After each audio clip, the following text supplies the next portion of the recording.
Diabetes educational program. In this session, you will leave knowing exactly what you can eat to slow down and or prevent the onset of diabetes. I must say, as a family nurse practitioners, this is the main things patients are concerned with when they leave my office. When I diagnose them with prediabetes, the first question that usually comes out of their mouth is, Ebony, what can I eat?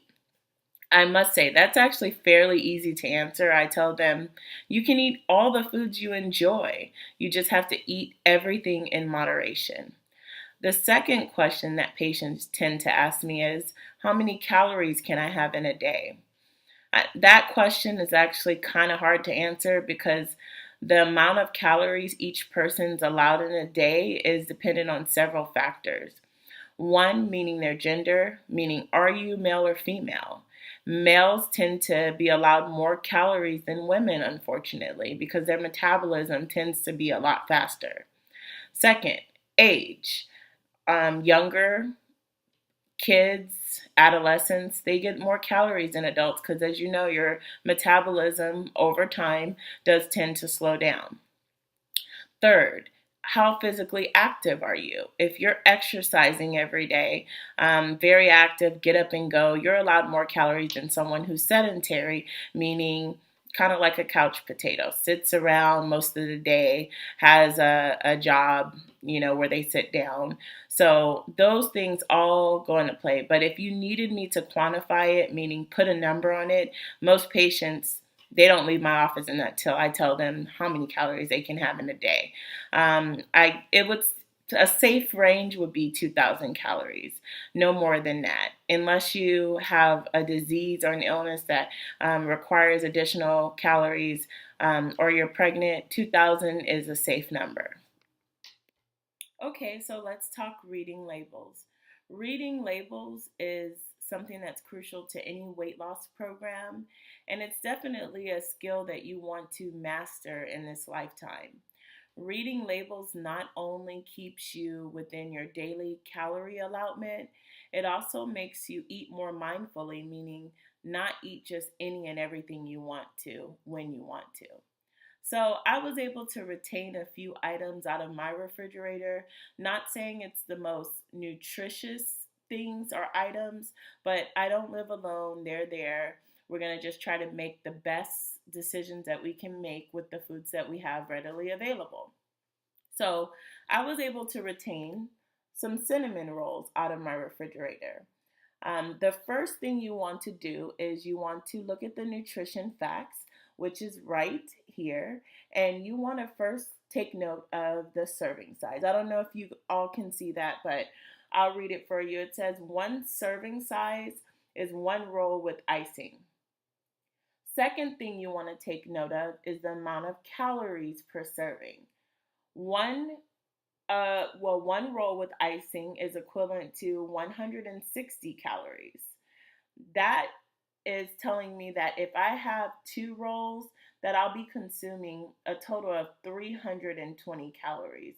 That's a kind of lot for a meal or a snack. So this probably would not be a full meal for someone. If it was, it's very nutrient dense, but this would probably be something that someone paired up with some meats or had it as a snack, which that's a lot of calories. The next thing you want to take a look at is the total amount of fat. This one serving size has 5 grams of fat. We know that any item that is 3 grams of fat or less is considered a low fat food. And that's the kind of foods that those with prediabetes should be aiming to eat.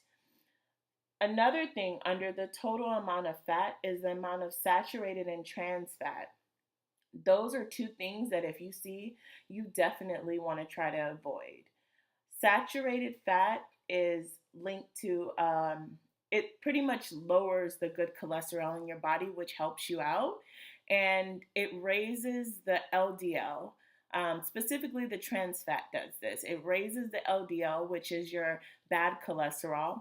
That bad cholesterol is linked to heart disease, and it's linked to forming plaques that often deposit, and they break off of the lumen of the arteries, and then they form plaques in the heart, causing heart attacks, and they block circulation to your brain and cause stroke. So you definitely want to avoid those kind of foods. Another thing that a lot of people don't take note of, you want to look at the sodium content, meaning the salt. Sodium, as you know, or salt, is what raises your blood pressure, and it causes you to hold on to water, which also increases your weight, and it's never really good for anyone. As far as sodium, you want to limit it to less than 500 milligrams per serving. Some people with different disease processes have to lower their sodium even more, but you just want to make sure you always watch the sodium. As far as the carbohydrate content, it's in there also, and you know that most of your diet, well, 50 to 60% of your diet should come from carbohydrates. So you also want to take a note of that. Also, you want to make sure that you look in the ingredient list and see if you can see any trans fat that may be hidden. Just because it says zero trans fats on here, I'm able to read the fine print and it tells me that this has hydrogenated oil. I know that from my knowledge that that's equivalent to trans fat. It's hydrogenated. And so this is not a good food as far as eating a lot of. So you want to definitely limit this in your diet. Okay, I was able to pull from my cabinet pineapple pieces in light syrup. Anything with syrup just screams saturated in sugar. So you want to watch sugar that is not natural sugar. So when you choose fruit, try to pick fresh fruit.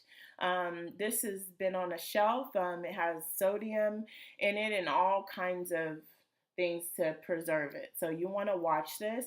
I'm going to start with my systematic approach to reading a label, which I'm going to start with the serving size, which is 1/4 can. The second thing I'm going to look at is the amount of calories. I know that a quarter of a can is 90 calories, and I'm also going to take note of the total amount of fat, which is 0, and it doesn't look like this has any trans or saturated fat. So I mean, I probably can eat one serving of this, but I mean, it does have 20 grams of sugars, which is high sugar content. So I wouldn't want to go over that. And if I was to have a whole can of this, I know that that would be 400 calories, and that's a lot for some fruit. I'm sure I can have a banana or something that would be a little bit more filling, more nutritious, fresh ingredients, and less added sugar. So this is something you can eat, but you want to eat it in moderation. And it's misleading because it's fruit and everyone thinks all fruit is good for you, but you want to watch things like this that are in a can. So I'm sure you all are dying to know how each food group plays into your diet. Particularly with prediabetes, the main thing that we're concerned with is losing weight and being active. But carbohydrates, many patients don't even understand what a carbohydrate is. So I'm here to tell you that a carbohydrate is either a starch, it is either sugar, or it is either fiber. Many of your carbohydrates come from pasta, rice, they come from tortillas, crackers, some of them come from fruit. They're in everything that we eat, so you can't avoid them. I don't condone a diet that is purely based on any particularly food group. I think it should be well balanced, meaning that 50% of the food that you eat in a day should be comprised of some form of carb. But the one thing that you want to focus on is choosing whole grains. Whole grains are things like quinoa, barley, oat. Those are also really, really good. They help lower your cholesterol and they're overall healthier to eat than just having enriched white bread, white flour. So we want to avoid some of those because they often raise your blood sugar levels, which isn't good for you who already have higher than normal blood sugar levels. So as I touched on earlier about the amount of fat, every diet needs to have some type of fat, but as we discussed, we want to steer away from the saturated fat that is bad for your HDL and your LDL, which is both the bad and the good cholesterol. It pretty much offsets those. So we want to tend to choose foods that are higher in polyunsaturated fat and also unsaturated fat. So those are like your margarines that are low fat. And you also want to go for mayonnaise that is low fat as well if you're going to be choosing that. Go for nuts such as walnuts. Those have polyunsaturated and unsaturated fats in them. And those are all good food choices as far as making healthier habits. So, real quickly, I want to tell you that you can eat out. Having prediabetes doesn't mean that you can't eat out anymore, that you have to prepare all your own meals. You can eat out, but one thing you want to make sure that you have when you're eating at a particular restaurant, even if it is fast food, you need to make sure that you take note of their nutrition facts. So that can be downloaded on your smartphone. It's readily available online. It's actually part of the law now that if somebody requests the nutritional facts on one of the items that they sell, it should be available. So you want to read the label on that, read the amount of calories, read how much saturated fat is in the food that you decide to eat at a particular restaurant or fast food place. You want to pick healthier places such as sandwich spots, places where you can get salads, and you still want to use your tools as we discussed earlier. When it comes to water intake, you want to take in 64 ounces of water per day. So that is equivalent to maybe about 4 of these.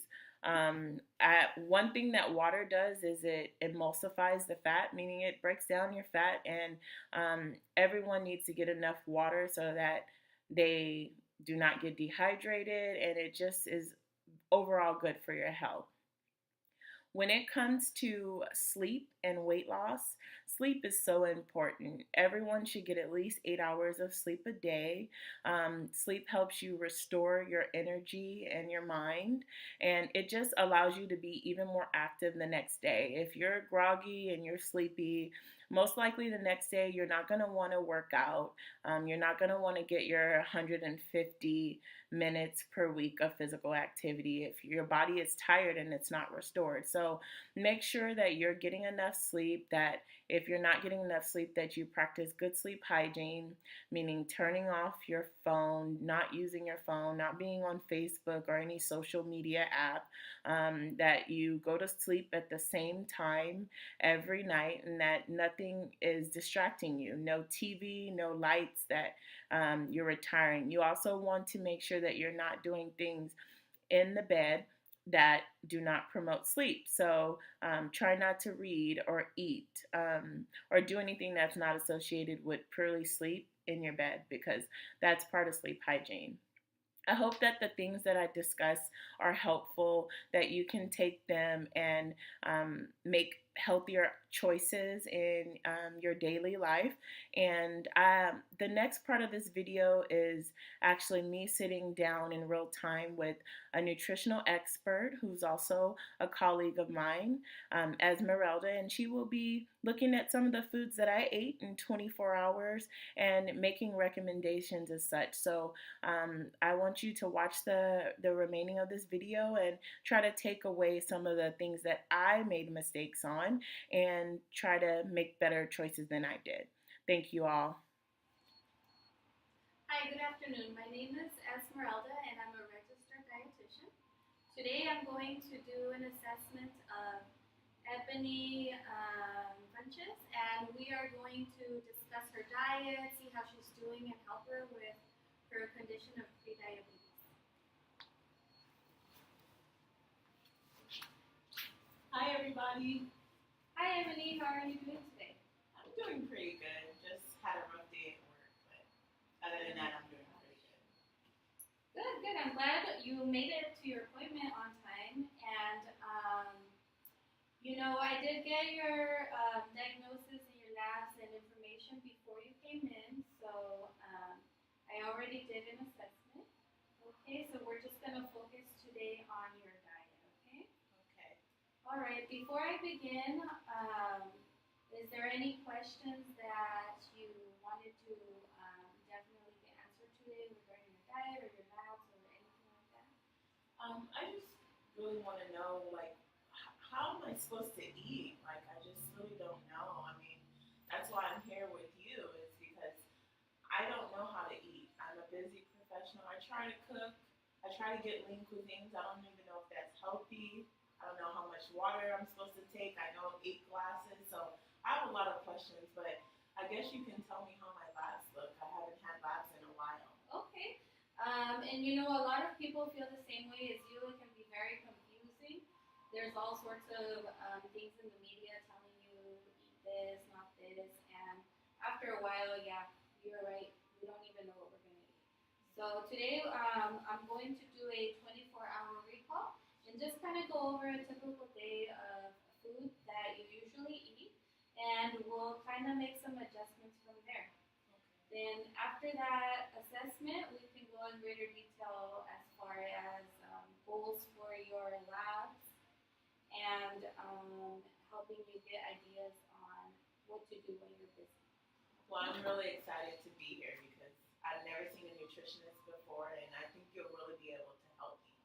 Oh, thank you. Okay, so let's begin with yesterday. What was the first thing that you had to eat? Well, sadly, I had a sausage and muffin. I made it at home, but A homemade sausage McMuffin. Okay, good. And sausage. What kind of bread was it? it was just a sourdough English muffin. Okay. And your sausage, did it contain anything else? Any vegetable, any cheese? Yeah, it was regular sausage, 2 sausage links, the pre-cooked ones, and then it also had a slice of cheddar cheese and 1 whole egg. I wanted to do egg white, but that yellow tastes so good. Yes, it does. Okay. So let me see. You had a sausage McMuffin. You had 2 meats in there, some cheese, a whole egg. And did you pre-cook the egg in any oil or anything like that? Yeah, I cooked it with some grapeseed oil because I tried to use that instead of. Good. I know that they say olive oil is not good to cook with because it has a high boiling point. So I did do that. I did, toast my toast. I did put a little butter and put it in the oven. And what kind of butter was this? It was just regular margarine. Okay.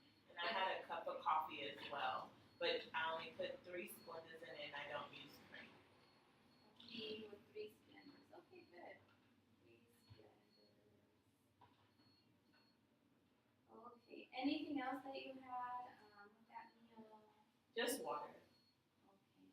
And at what time was this? That was before I came to work, so it was 8 o'clock. What was the next food that you ate? The next food that I ate was about 10:30 when I got hungry during work. I had 1 whole banana, a large banana. Anything else with that banana? No, that was it, just water. Okay, good. Okay, so what did you eat after that?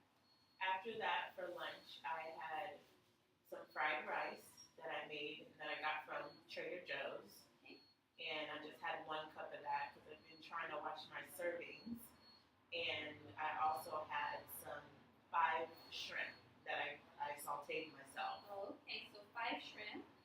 And were they breaded shrimp? No, they were just the fresh shrimp, and they were large. 5 shrimp, large. And you sauteed them. Was this in the grapeseed oil or what? Grapeseed oil. Grapeseed oil. And I did put seasoning salt on them and garlic powder and pepper. Sounds delicious. It was. Okay, so add the salt. Now, how much salt would you say you added? I added probably about a pinch of salt. And I did add an egg to my pre-made fried rice. It didn't have an egg. I'm like, what's fried rice without an egg? have the fried rice with an added egg, about 1 cup, and 5 shrimp sauteed in grapeseed oil, and 1 pinch of salt, and a few other, like you said, pepper. Yeah, just black pepper. Okay. And did you have anything else? Did you dip your shrimp in anything? Or? Just a little sriracha for flavor. Okay. And I just had water with that. I usually drink water now instead of beverages with calories. And just water. Did you have any fruit with this meal? Anything else? And No. your liquid was just water. Okay. Yeah. After that, what else did you have? Well, unfortunately, I was supposed to just have fruit when I got home. I had probably about about 5 slices of watermelon, and then I also had a quesadilla. My mom made me a quesadilla when I got home, and it had beans in it, chicken, and cheese. I kind of messed up there, as you can see. It happens. And then I also had a dollop of sour cream and salsa for dipping. Okay, so I used 2 flour tortilla shells and not 1 either. Okay. So let's see. Going back to the watermelon, you said 5 slices. How big are the slices? The slices are probably about. You could use your hand. I know I don't have any. It's probably about that wide and about that thick. Okay. And you said you had 5 of those? Oh, okay. I like watermelon.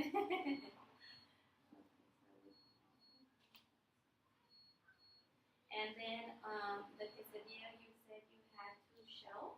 2 flour shells. The standard one size. in the bottom and one in the top. Oh, I see. Okay. And then you said they're the flour ones, right? Yeah. And then you said you had cheese in there? I did. Do you know how much cheese? I would say I had a cup of cheese. A cup of cheese, okay. Usually I have some models where I can show you, but I don't have any right now, so we'll just do our best, okay? So about a cup of cheese, and this is regular white cheese. What kind of cheese is It was cheddar. Cheddar, okay. Sharp cheddar. Okay, and then what about, you said some sort of meat? Yeah, I had grilled chicken. Grilled chicken, okay. How much grilled chicken? I'd say about the size of my fist, which is 3 ounces. Grilled chicken, good. So you remembered the ounces, good. Okay. Did you have anything else after this? Or what kind of drink did you have? I just had water. I was pretty satisfied after that meal. And you didn't have anything else? Any cookies, anything else? No, but it did have refried beans in it. The quesadilla. Okay, you remember it. Okay, so Had about a half a cup. Half a cup. Okay, thank you, Ebony. That gives me a very good idea of kind of how your diet was yesterday. Now tell me, does this kind of represent a typical day, or is this more of a special day? This is a typical day. I 2 meals doesn't cut it for me. By the time I get home after running around the clinic, Yes. I want to eat. And so that represents pretty much my everyday diet. Okay, good. So what I'm going to do now is I'm just going to identify a few parts of your diet and just talk about ways to improve it. Now, I know you wanted to learn to eat healthier, and so I'm going to put that as one of the, well, just knowing what foods are better for you, right? Now, I did notice also that your cholesterol was a little bit high. Your LDL was 150, so definitely should be a lot lower, under 100. So we're going to try to help you with some healthy fats. Healthy fat choices and unhealthy. Now, what information do you already know about healthy fats and unhealthy fats? Well, I know healthy fats are like avocado, and that help with, I believe, the good cholesterol, which is the HDL. So like nuts and things like that. But I really don't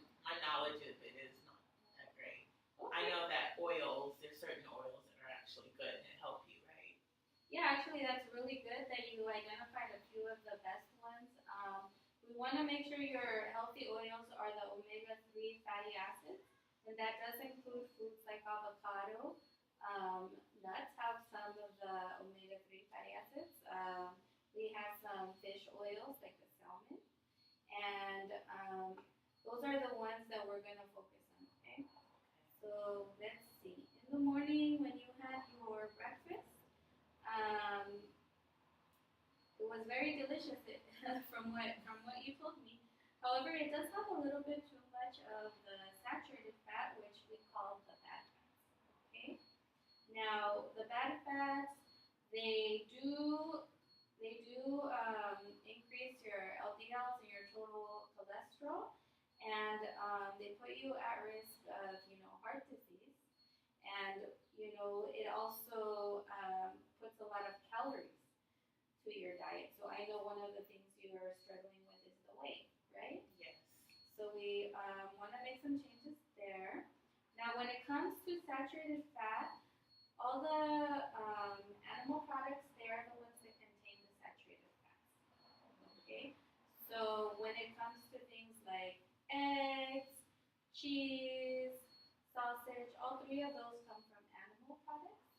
So we want to try to choose the leanest ones possible, and that will include low-fat dairy as well.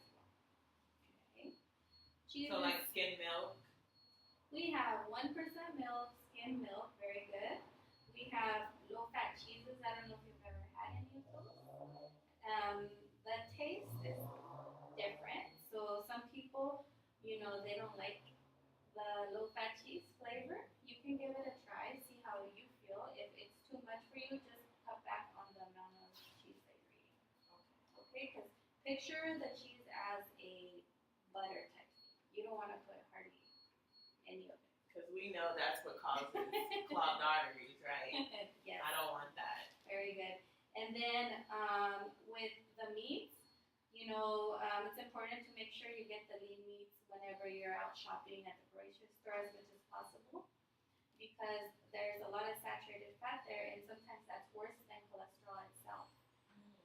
So I know a lot of people are always afraid of the egg yolk, the yellow part, right? Because it has the most cholesterol, and it is pretty high in cholesterol. But saturated fat sometimes damages your arteries a lot more than the cholesterol itself.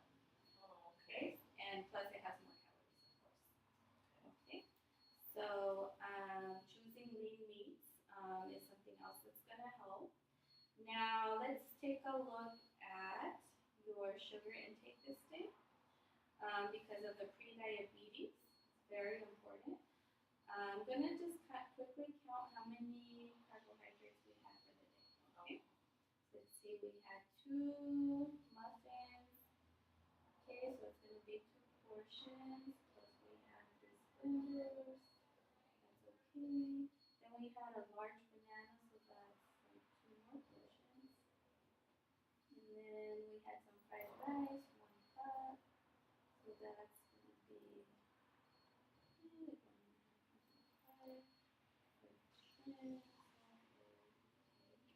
And then we did a good job with the watermelon, so let's see. 5 slices is a lot, but 1 portion would be half of the one you have. I didn't know you had to watch your portion on fruit. I thought that was unlimited. Yes, I know. And a lot of people feel that way because fruits are very healthy for you. They have a lot of vitamins and fiber. But they do turn into sugar too. So we got to count those. Especially because of the prediabetes. Especially because of that. So we have right here, you said around 5 slices. So the one you showed me, from what I gathered, it's actually closer to 10 portions. Oh, wow. So that puts you way above the limit for the day. Wow. 10. And then what else did you have? 2 tortillas, the flour tortillas. So a tortilla, those large flour ones, that's actually 2 portions for 1. Wow. Okay, the corn tortillas, the little bit smaller ones, that could be 1. Okay. So since you had 2 of those, that's 4 portions. Okay. I had no idea. And let's see. and then you had a half cup of the beans. Now, bean is a really good protein. It has a lot of fiber, a lot of nutrients, but it also does count as a carbohydrate source. It's a little starchy, so we don't want to overdo it with the beans either. It's like 1/4 portion, so you had half a cup. And I probably should have did black instead of refried, huh? Definitely because of the oils, right? Yeah. Okay, so let me see. This day you had 1, 2, 3, 4, 5, 6, 7, 8. Okay, so it's like 21. I had 21 carbohydrates. Portions. And how many do you have in one day? 6? Yes, 6 to 9 depending. But for pre-diabetes, you want to go on the lower end and be very careful. Overall, I think what really did it was the watermelon, right? And we always think that's the healthiest part of our diets, but we really got to limit that when we are pre-diabetic. Okay, so what I usually recommend, the general recommendation is about 2 cups of chopped fruit. Okay, or you can have just like 2 fruits per day. Okay, I can do that. so from going from those many questions to just, I'm not saying you can't have it, just you need to reduce it a little bit. Okay. And I'm actually going to give you a guideline of the portion sizes for different fruits because different fruits have different sugar content. Since it looks like you really like this fruit. Yes, I do. This other guide that I'm going to give you too, it's going to have the portion sizes for other things that have a lot of carbohydrates and could potentially give you a lot of sugar in your diet. So you can also refer to that when you're not sure. Okay. Do you know which foods have more carbohydrates? More carbohydrates. I thought it was like white foods. I was taught so white rice, white bread that's more enriched, potatoes, any white is so kind all of what the I white recommend. ones, right? Well, that is correct. Okay, so it's definitely the white ones. But did you know that it's also some of the whole grain healthy ones that we thought we should eat more of? Oh, like brown rice? Brown rice. We have whole grain bread. We have all different kinds of grains. Like there's like quinoa. There's like barley. There's the beans. It has sugar too? Those are high in carbohydrates, and when you have too many of those, it turns into sugar.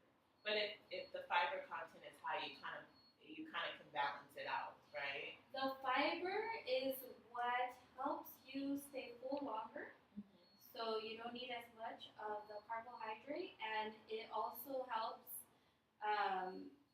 moderate the blood sugars, okay, like you said, so it doesn't spike up. So I probably, and being pre-diabetic, it probably would help me if I ate high fiber foods, probably. Yes, it'll definitely help, but we also have to watch out for the portions. Okay. So as much as possible, I recommend having the whole grain bread and the whole grain rice and high fiber foods. But make sure you know what the portion size is. Okay. So this assessment's a little bit shorter than I usually have, but I am definitely gonna make sure you have all the portion size available so you kind of have a little guide. Okay. Well, thank you so much. I learned so much, just from what you told me, and I think that just from what you gave me today, that I'm ready to go home and start cutting my portions and watching my fruit and, try to be a healthier me. So thank you, Esmeralda. I think you can do it. You're going to do great. I can't wait till our next appointment, and I'm sure you're going to do a wonderful job. Okay? Thank you. Okay, I'll see you next time. Bye. Have a good day. Bye.